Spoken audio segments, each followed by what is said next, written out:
আসসালামু আলাইকুম ওয়া রাহমাতুল্লাহি তাআলা ওয়া বারাকাতুহু।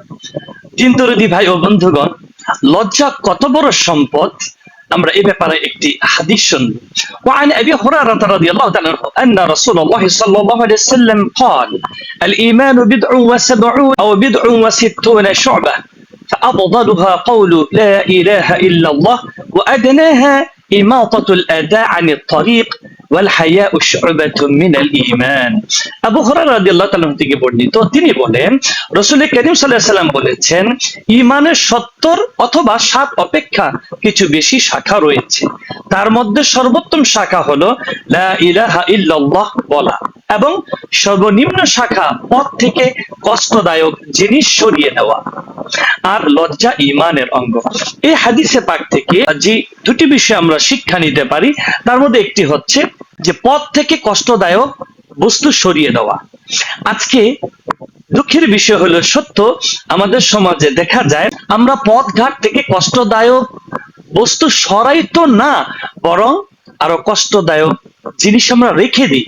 যেমন চলার পথে প্রায় আমরা রোডে ঘাটে দেখতে পাই অনেকে কলা খাচ্ছে, কলা খেয়ে রাস্তার মাঝখানে কলার ছিলকাটা ফেলে দিয়েছে, বা এমন কোন জিনিস যেটা পিচ্ছিল, একটি মানুষ পা লাগলে স্লিপ করে পড়ে যেতে পারে।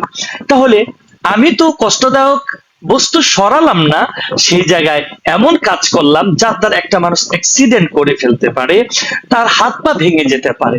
আমাদের লক্ষণীয় বিষয়, আমরা চলার পথে যদি দেখি রাস্তায় এমন পাথর পড়ে আছে বা ইটার টুকরো বা এমন ধরনের কাঠ পড়ে আছে, মানুষ আঘাত প্রাপ্ত হতে পারে, কিংবা কলার ছলকা এ ধরনের কিছু থাকলে অবশ্যই আমরা তা সরিয়ে দেওয়ার চেষ্টা করব। নাম্বার 2 হচ্ছে যে লজ্জা হচ্ছে ঈমানের অঙ্গ, অর্থাৎ যার লজ্জা নেই তার পরিপূর্ণ ঈমান নেই। কিন্তু আজ আমাদের মধ্য থেকে লজ্জা উঠেই যাচ্ছে। এটা সকল দিক থেকে, কথোপকথনের ক্ষেত্রে আমাদের কোনো শালীনতা নেই, কোনো লজ্জা আমাদের নেই।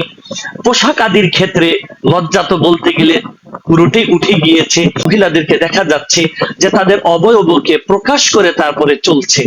এভাবে নির্লজ্জ কাজ আমাদের সমাজে অনেক বেড়ে চলছে। যদি আমরা ঈমানদার নিজেদেরকে দাবি করে থাকি, অবশ্যই লজ্জার দিকে আমাদের গভীর দৃষ্টি দেওয়া উচিত। আল্লাহ তাবারাক ওয়া তাআলা যেন তার হাবিবে পাক সাল্লাল্লাহু আলাইহি ওয়াসাল্লামের ওসিলায় এই হাদিসের উপরে আমাদের আমল করার তৌফিক দেন। আমিন।